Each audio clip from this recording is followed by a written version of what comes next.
अस्सलामुअलैकुम वरहमतुल्लाहि वबरकातुहू। मैं सबसे पहले अपने अल्लाह रब्बुल इज़्ज़त का शुक्रिया अदा करता हूँ कि अल्लाह रब्बुल इज़्ज़त ने बैरिस्टर असदुद्दीन ओवैसी साहब, अख्तरुल ईमान साहब, इंजीनियर आफ्ताब साहब, अकबर ओवैसी साहब जैसी शख्सियत की सरपरस्ती हमें दी और बैरिस्टर असदुद्दीन ओवैसी साहब और अख्तरुल ईमान साहब ने मुझे मजलिस इत्तेहादुल मुस्लिमीन 65 बलरामपुर बारसोई का कैंडिडेट बनाया।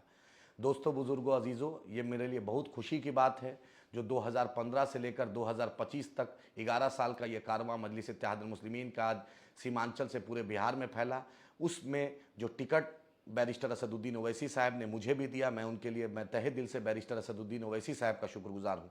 मैं अपने वालदैन का शुक्रगुजार हूँ, मैं अपने घर वालों का शुक्रगुजार हूँ, मैं अपने गांव वाले का शुक्रगुजार हूँ, मैं बलरामपुर बारसोई के लोगों का शुक्रगुजार हूँ, मैं कटिहार के लोगों का शुक्रगुजार हूँ, मैं सीमांचल के अवाम का शुक्रगुजार हूँ और बिहार के अवाम का शुक्रगुजार हूँ। उन्होंने 2015 से लेकर आज तक बैरिस्टर असदुद्दीन ओवैसी साहब की क़यादत, अख्तरुल ईमान साहब की क़यादत को मजबूती दी, जिसके चलते आज पूरे बिहार में मजलिस इत्तेहादुल मुस्लिमीन बहुत मजबूती से फैली है।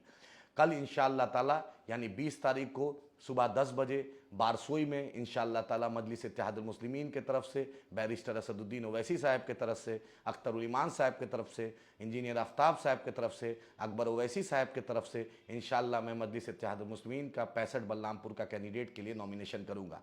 आपसे यही गुजारिश है कि आप आएँ, लेकिन इलेक्शन कमीशन का जो कोड ऑफ कंडक्ट है उसको पालन करें, सादगी से करें। हम कानून मानने वाले हैं, हम कानून को फॉलोअर हैं, तो आप आइए, मुझे मजबूती दीजिए, बैरिस्टर असदुद्दीन ओवैसी साहब को मजबूती दीजिए, अख्तरुल ईमान साहब को मजबूती दीजिए। अब 65 बलरामपुर में मजलिस इत्तेहादुल मुस्लिमीन को पतंग को कामयाब करके बैरिस्टर असदुद्दीन ओवैसी साहब, अकबर ओवैसी साहब, अख्तरुल ईमान साहब, इंजीनियर आफ्ताब साहब, अब पूरी मजलिस इस जमात को, इस झंडे को मजबूती दीजिए ताकि हम बलरामपुर बारसोई की लड़ाई लड़ सकें, हम आबादपुर की लड़ाई लड़ सकें, हम बिघोर की लड़ाई लड़ सकें, हम कचना की, धचना की लड़ाई लड़ सकें, गोवा गांव की लड़ सके, बेलवा की लड़ सके, इमादपुर की, रहमानपुर की लड़ सके, सुधानी की लड़ सके, हम खुरादार घाट के लिए लड़ सके, हम बारियोल घाट के लिए लड़ सके, हम बाहिन घाट के लिए लड़ सके, हम जगन्नाथपुर घाट के लिए लड़ सके, हम जमीरा घाट के लिए लड़ सके, हम बलरामपुर बारसोई में जो बिजली की समस्या है उसके लिए लड़ सके। ये जो घूस, ये जो भ्रष्टाचार का बोलबाला है, कहीं भी आम आदमी बिना घूस के चल नहीं सकता है, बिना घूस के काम नहीं हो सकता, उसके खिलाफ हम आवाज़ उठा सके। हर जो हॉस्पिटल का बद इंतज़ाम है, जो बिजली 10 से 12 घंटा सिर्फ रहती है, जो रोड का बदहाल है, जो इलाके का बदहाल है, जो कोई पूछने वाला नहीं है, पटना में, दिल्ली में और बॉम्बे में जो हमारे लाखों की तादाद में हमारे नौजवान जो घर बार छोड़ कर जाते हैं, उनके लिए हम आवाज़ बनना चाहते हैं। हम सीमांचल के क़यादत में, अख्तरुल ईमान साहब की क़यादत में, सीमांचल के अवाम ने जो बैरिस्टर असदुद्दीन ओवैसी साहब, अख्तरुल ईमान साहब को आपने 5 एमएलए दिया, आपने इस ताकत को दिया। इंशाअल्लाह ताला याद रखिए, हम बैरिस्टर असदुद्दीन ओवैसी साहब के सिपाही हैं, हम अख्तरुल ईमान साहब के सिपाही हैं। इस क़यादत को हम मजबूत करने आए हैं। आपकी क़यादत है, आपका झंडा है, आपका पार्टी है। कल इंशाअल्लाह ताला नॉमिनेशन है। मुझे दुआ दीजिए, मुझे वोट दीजिए, मुझे साथ दीजिए। मुझे उम्मीद है अल्लाह की ज़ात से कि मैंने ईमानदारी से मजलिस इत्तेहादुल मुस्लिमीन में पहले दिन से काम किया है। आवाम ये बात जानती है और अल्लाह रब्बुल इज़्ज़त दिन को भी जानता है, रात को भी जानता है। अल्लाह एक एक चीज़ जानता है कि मैंने मजलिस इत्तेहादुल मुस्लिमीन के लिए क्या मेहनत की है। उसी का सिला है जो बैरिस्टर असदुद्दीन ओवैसी साहब ने मुझे ये मौका दिया।